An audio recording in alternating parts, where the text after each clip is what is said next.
अच्छा चलो यहाँ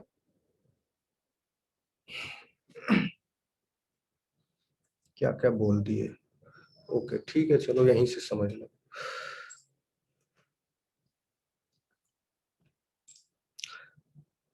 So gametes, spermatozoa are of three types, is of three types.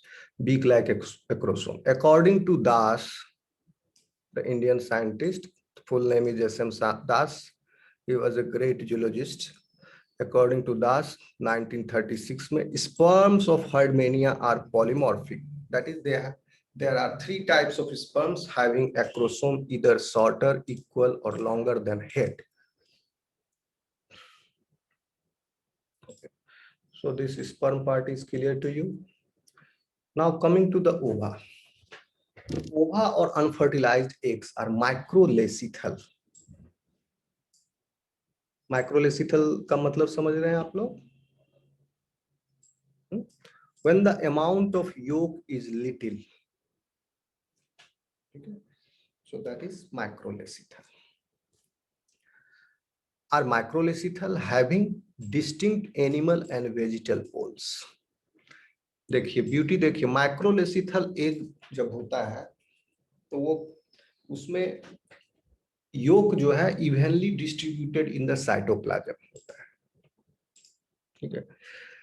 लेकिन यहाँ पर एनिमल जो है माइक्रोलेसिथल एग्स तो है, लेकिन yolk is concentrated in different different regions differently, and because of that there is animal pole and vegetal poles. Animal pole is that end of the egg where the nucleus is there, towards the nucleus, and vegetal pole is towards the yolk.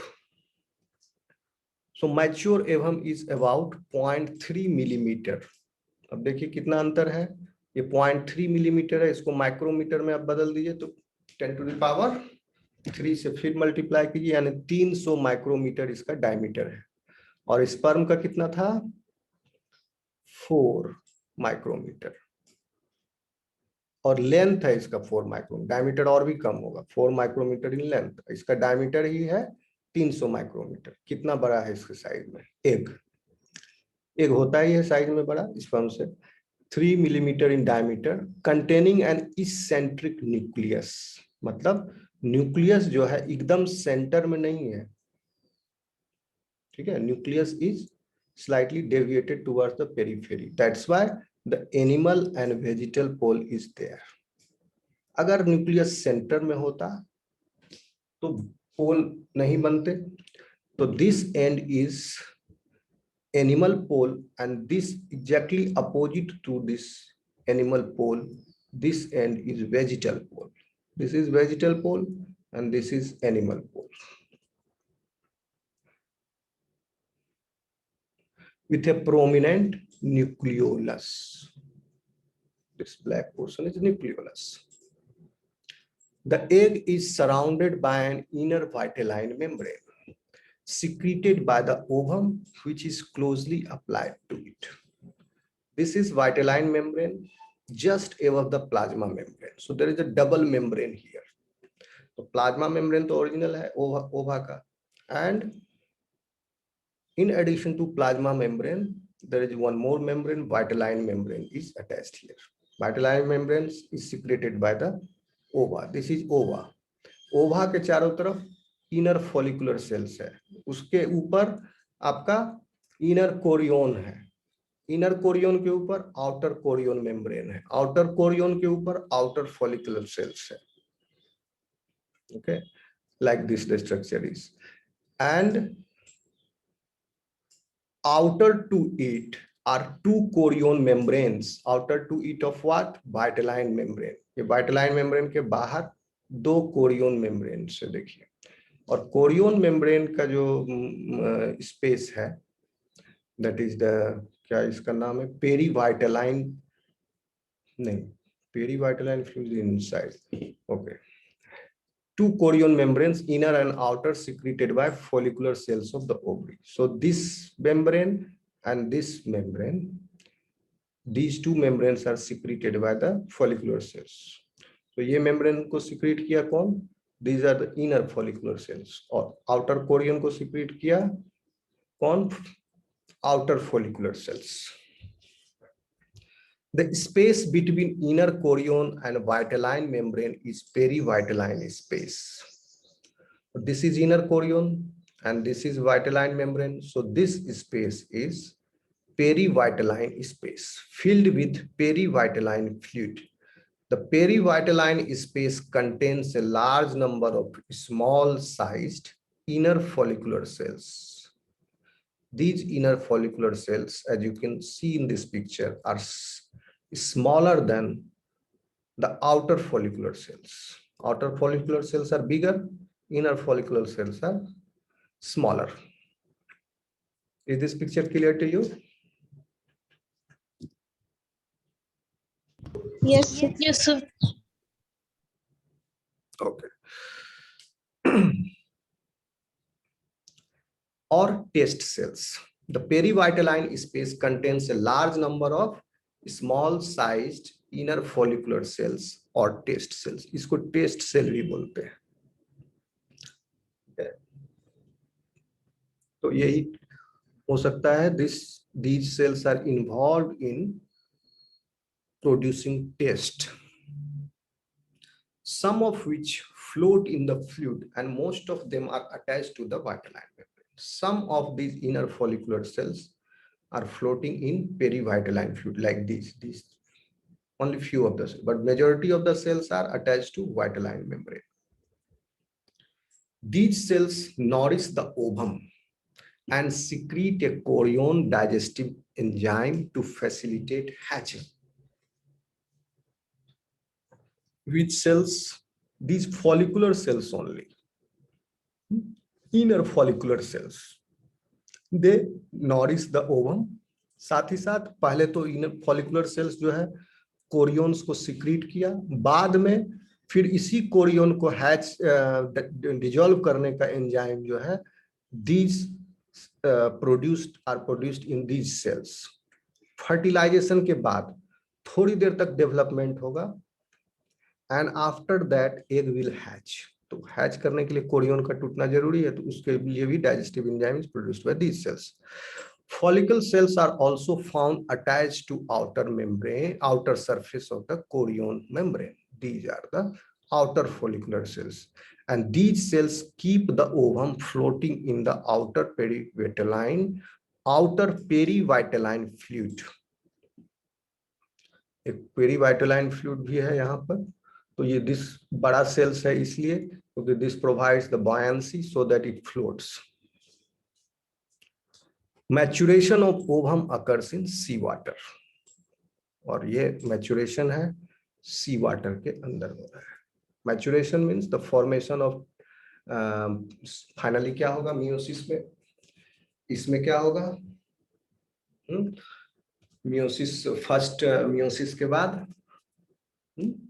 secondary oocyte will be formed and secondary oocyte will again divide mitotically into first polar body, and the first polar body will again divide it into two polar bodies. So this maturation happens in the seawater after the release of the egg.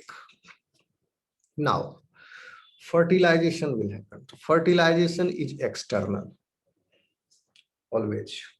In aquatic animals, fertilization is external, and cross fertilization is happening. Means although the animal is hermaphrodite, male and female gametes are produced in the same animal, but gametes from the same animal are not going to fertilize because they mature at different times. So the spermatozoa penetrates the ovum near to vegetal pole. अब vegetal pole इसका किधर है? This side. तो sperm जो enter करेगा, it is coming from this side and it will enter through the vegetal pole, not through the animal pole, through the vegetal pole. Polyspermy is not allowed by the chorion layers. Once the sperm has entered, then this polyspermy, this structure will be closed for the entry of another sperm. After fertilization, various cytoplasmic regions are rearranged by a process known as uplasmic segregation. Fertilisation होने के बाद zygote का formation हुआ and this zygote is पहले क्या है one cell stage है and in this one cell stage the cytoplasm में रीजन है different regions are there. Okay, so this and the cell will divide unequally. Okay, and those cytoplasmic regions are determined for the development of different types of tissues. Suppose one region of this cytoplasm will give rise to ectoderm, this region will give rise to mesoderm, this region endoderm. So this is like this. So after fertilization, various cytoplasmic regions are rearranged by a process called uplasmic segregation. Fertilization के बाद cytoplasm जो है rearrange हो जाता है. कैसे देखिए. That is, yellow and clear cytoplasm segregates in the lower hemisphere. Lower hemisphere में आ गया with A cap of clear cytoplasm. नीचे में येलो क्लियर साइटोप्लाज्म है, उसके ऊपर एक लेयर है cap of clear cytoplasm but not yellow, colourless, and over it is a grey yolk laden endoplasm and that is also called as grey crescent. हम बाद में इस आगे टर्म ये आएगा. सो one sec. After fertilization, cytoplasmic regions are rearranged by a process of uplasmic segregation. The lower hemisphere और उसके ऊपर है आपका वेजिटल पोल यानी grey yolk laden cytoplasm is towards the vegetal pole. This pole. Sperm तो entry किया इधर से and towards the vegetal pole और वेजिटल पोल में ग्रे मटेरियल है योग का और इधर से एंटर किया, उसके बाद जायगोट फॉर्मेशन हुआ, देन साइटोप्लाज्मिक रीअरेंजमेंट हुआ रीजन्स का एंड उपप्लाज्मिक सेग्रीगेशन हो गया, उपप्लाज्म का सेग्रीगेशन. फिर नीचे में आपका हो गया येलो एंड ट्रांसपेरेंट. ये फर्टिलाइजेशन के पहले का फिगर है इसलिए ऐसा दिख रहा है. नीचे में आ गया येलो, उसके टॉप पर थोड़ा सा थिकनेस है. There is a clear colourless cytoplasm and above it there is yolk वाला cytoplasm, grey yolk laden endoplasm occupies the upper 2/3 of the egg. Yolk वाला रीजन अपर 2/3 एंड नीचे yellow cytoplasm and colourless cytoplasm 1/3. Presumptive areas. So हम बताए ही in the cytoplasm there are the areas which will develop into different parts of the body. So presumptive areas क्या क्या है? The entry of sperm into ovum results in the movement of ovum cytoplasm so that the fertilized egg or zygote is mosaic. Mosaic जैसा हो गया, different area में different cytoplasm is giving different areas representing different areas which will develop into different structures. That is, it shows presumptive areas with predictable future. Is this picture clear to you?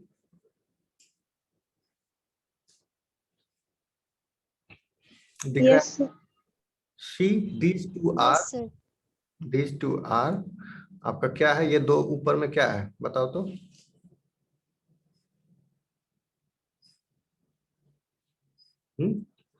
दिख रहा है ये दो गो.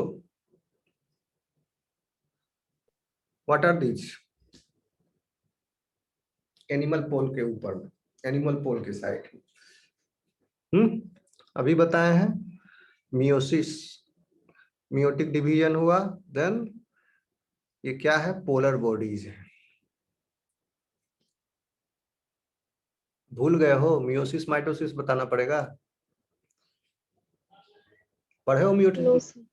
Mitosis meiosis पढ़े हो ना? Yes, sir.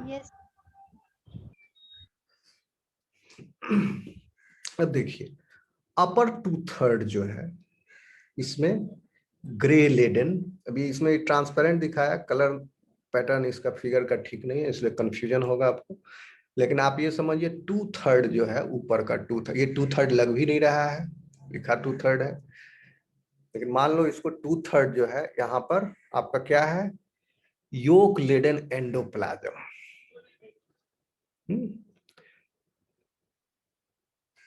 Occupy the upper 2/3 of the egg, और उसके नीचे नो, पहले साइटोप्लाज्मिक साइटोप्लाज्मिक उप्लाज्मिक सेग्रीगेशन हुआ एंड देन प्रिजम्पटिव एरियाज बने। So entry of sperm into ovum results in the movement of ovum cytoplasm, ooplasm, so that the fertilized egg or zygote is mosaic. That is, it shows presumptive areas with predictable future. This area will give rise. This is still at one cell stage. Don't look at these two pictures. Just focus on this. So this is one cell stage. This area of the cytoplasm will give to ectoderm. This will give to neural system. This is given to notochord. Vegetal toward the vegetal pole, this will give rise to endoderm. This is mesoderm, muscle cells. This, so ये presumptive area हो गया इसका। अब क्या होगा? Cleavage will start. Embryonic और pre larval की, larval stage से पहले देयर विल बी क्लीवेज। तो यहां देखिए क्लीवेज कैसे हो रहा है। Cleavage is determinate, cleavage is determinate. Okay, determinate cleavage means having exact and disc limits of form. Okay, determinate cleavage is one second.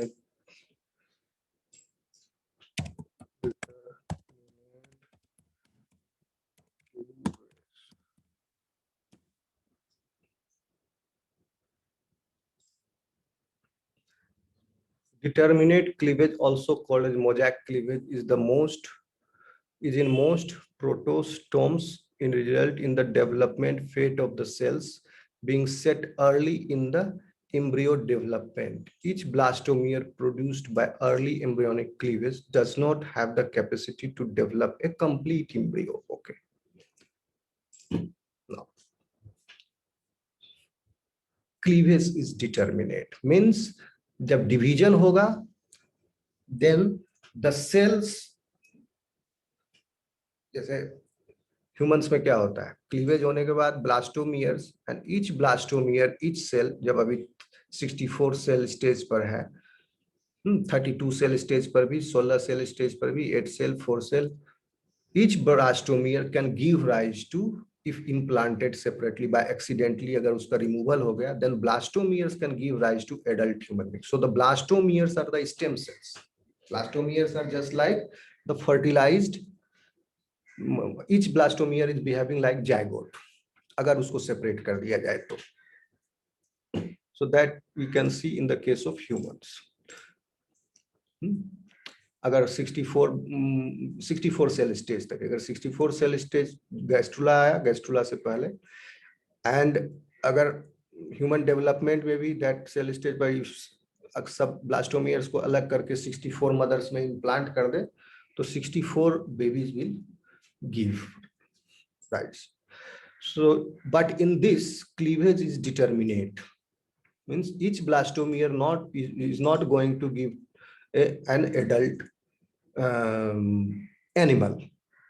So blastomere का fate differentiation हो गया, fate तय हो गया from the first cleavage only. If you remove the cell, then the animal will not develop fully. So the zygote undergoes holoblastic, somewhat unequal and determinate cleavage. That is, the fate of blastomeres is predetermined. The first cleavage is vertical. First cleavage is vertical, सीधा सीधी. Meridional, meridional मतलब होता है to the axis only. Meridional is the longitudinal axis. Look up meridional. Meridional relating or characteristics of the inhabitant of southern Europe, no. Relating to a meridian, okay, or winds of air aligned with the lines of the longitude. So it is vertical and divides the gray crescent into two unequal parts. ये ऊपर वाला जो grey crescent है इसको to unequal part में divide कर गया. And the second cleavage is at right angle to the first cleavage. The resultant four blastomeres are different. यही हो गया डिटर्मिनेट क्लीवेज. चारों ब्लास्टोमियर जो है अनइक्वल है और डिफरेंट है. So two smaller blastomeres are at posterior side and two larger blastomeres are at front.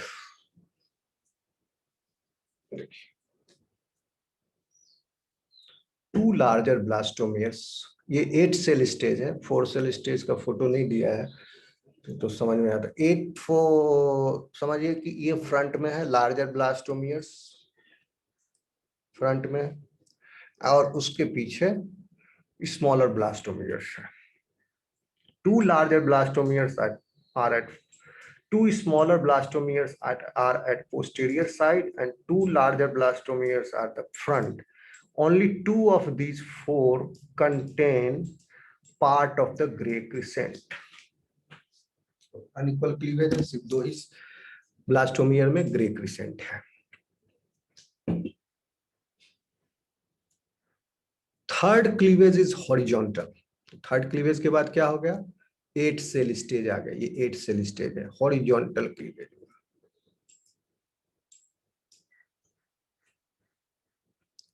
And passes little above the equator, which divides the blastomeres into 8 cells arranged in 2 tiers. Fourth cleavage results in 16 blastomeres. This is the fourth cleavage stage. Subsequently, cleavage becomes irregular and finally results into a solid ball of cells called morula. This is morula. A single layered flat coeloblastula. Coeloblastula with an internal fluid filled segmentation cavity or blastocele is formed at the 64 cell stage.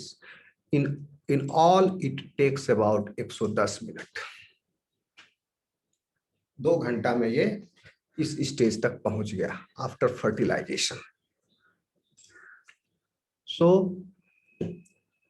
कहां पर है ये coeloblastula? Is it written anywhere here? Neural system, notochord, endoderm, meningeal, muscle cells. आपको थोड़ा थोड़ा रटना पड़ेगा ये. नो सर नहीं है. ये ना, और मैंने एक बुक भेजा है आपको, उसको और डिटेल में पढ़ना. मुझे टाइम नहीं मिला उसको थोड़ा सा पढ़ने का, इसलिए मैंने भेज दिया आप लोगों को पढ़ना उसको. और कुछ अगर समझ में कहीं नहीं आए उस स्टेज पर फिर मुझे पूछो, मैं भी उसको सर्च करूंगा. A single stage coeloblastula with an internal fluid filled segmentation. तो आप ये समझिए अंदर में फ्लूइड फील्ड स्टेज है, फ्लूइड फील्ड कैविटी है, that is called blastocoel. Okay, और ऊपर में आपका करो.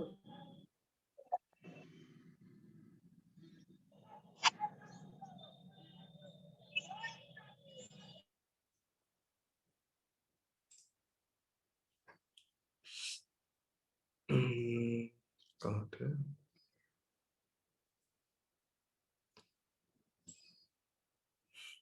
(64 सेल स्टेज है, कॉम्पैक्ट ब्लास्टुला है, is formed having a blastocele in the interior. Blastocoel जो है इंटीरियर अंदर में. The upper smaller cells are micromeres or ectoderm and lower larger cells are macromeres and endoderm. ectoderm कहाँ है? upper cells. Upper cells क्या है? अपर smaller sales, यहाँ पर तो लार्ज है, तो इस 8 सेल स्टेज में इसमें एक्टोडर्म दिख रहा है कहीं? नहीं, एक्टोडर्म है, एक्टोडर्म या ये। सो ये लार्ज सेल अब 64 सेल स्टेज पर देख रहे हैं, तो यहाँ पर सेल्स जो है छोटा हो गया है डिवाइड होते होते, ठीक है। And these are called micromeres, micromeres और ectoderm and lower larger cells. Lower, ये भी लोअर ही है लेकिन यहाँ फिर लिख रहा है लोअर, तो कंफ्यूजिंग है ये। 3 डायमेंशनली देखेंगे तो पता चलेगा किसको लोअर किसको अपर, एंटीरियर, पोस्टीरियर। लेकिन याद रख लो कि लोअर में नीचे हो सकता है ये पीछे की तरफ हो, यहाँ 3 डायमेंशनली पीछे हो, this is lower. And lower larger cells are macromeres, बड़ा बड़ा सेल जो है मैक्रोमियर्स और एंडोडर्म। अब आते हैं gastrulation. It takes place by emboly और इनवेजिनेशन ऑफ मैक्रोमियर्स। इम्बोली कहते हैं इन्वेजिनेशन की। अब जो है मैक्रोमियर जो है यहाँ पर फोल्ड होगा, मुड़ेगा ऐसे करके, ठीक है, ऐसे करके इन्वेजिनेशन होगा, मुड़ेगा, और that layer of the cell will occupy the blastocoel, फिर बाद ब्लास्टोसिल गायब हो जाएगा। Invagination means folding of the cells, folding of a layer of cells inside the blastula will give rise to gastrula. पहले blastula बना, invagination हुआ, बाद में गैस्ट्रुला बनेगा। इन्वेजिनेशन ऑफ मैक्रोमियर्स, इन्वेजिनेशन किसका हुआ? मैक्रोमियर्स का हुआ, एंडोडर्म का, which now enclose an archenteron. तो इन्वेजिनेशन होगा तो क्या होगा? एक ट्यूब लाइक स्ट्रक्चर बाहर में फॉर्म हो जाएगा। मैं आपको एनोटेट करता हूं, सी,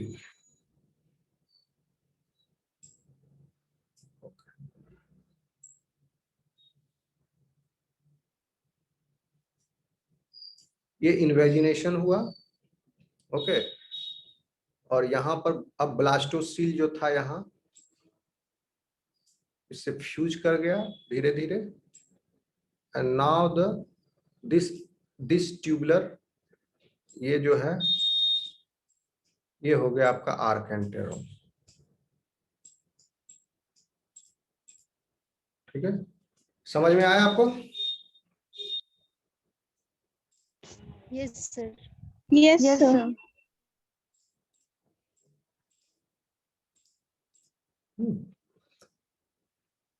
ओके। 64 सेल स्टेज तक पहुंचने में इसको कितना टाइम लगा? 110 मिनट फर्टिलाइजेशन के बाद, within 2 hours. 10 a round off ये हो गया आपका गैस्ट्रुलेशन में archenteron formation. The wide ventral opening of the archenteron is the blastopore, वही वाइड वेंट्रल ओपनिंग। कहाँ गया नोटेशन? ये वाइड वेंट्रल, ब्लास्टोसिल गायब हो गया, आर्केंटेरोन है, और ये वाइड ओपनिंग जो है, this wide opening is called what? क्या लिखा है? Ventral opening is called blastopore, ठीक है। द आर्केंटेरोन इंक्रीजेस ऑब्लिटरेटिंग द ब्लास्टोसिल, धीरे धीरे ये ब्लास्टोसिल को गायब कर देता है, ठीक है, उसको एनगल्फ, ऑब्लिटरेट कर दिया, गायब हो गया ब्लास्टोसिल, उसके एरिया को ऑक्युपाई कर लिया। कौन? Archenteron. After the where the eraser,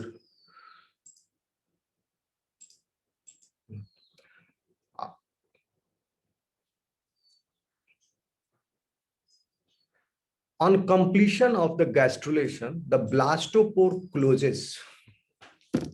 blastopore close हो जाता है and the embryo begins to lengthen along the embryonic axis. ठीक है, तो हो गया अब आपका ब्लास्टोपोर कैसे क्लोज हुआ, देखिए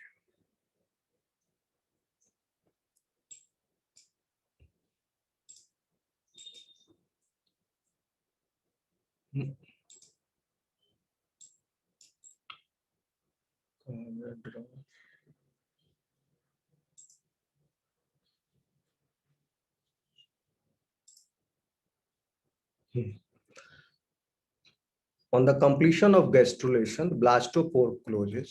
अब क्या हुआ blastopore? ये था archenteron. Now the blastopore has closed. This is blastopore, closed blastopore.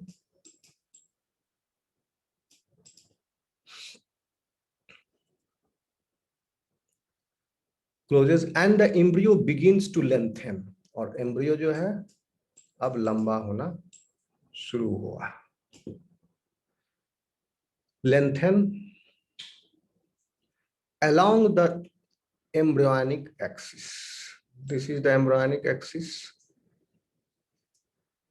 The upper surface or neural plate of the elongating gastrula invaginates along the midline to form a groove which subsequently form the neural tube. This stage of the embryo is neurula.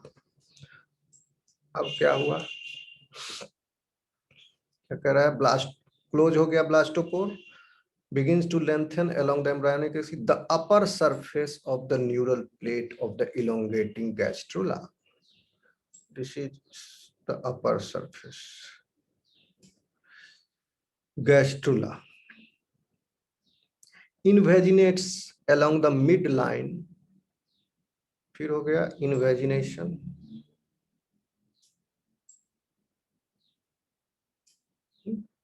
इस midline के along यहां से invagination शुरू हुआ, midline to form a groove which subsequently form a neural tube, और ये groove जो है बाद में चल के बड़ा होकर neural tube बन जाएगा।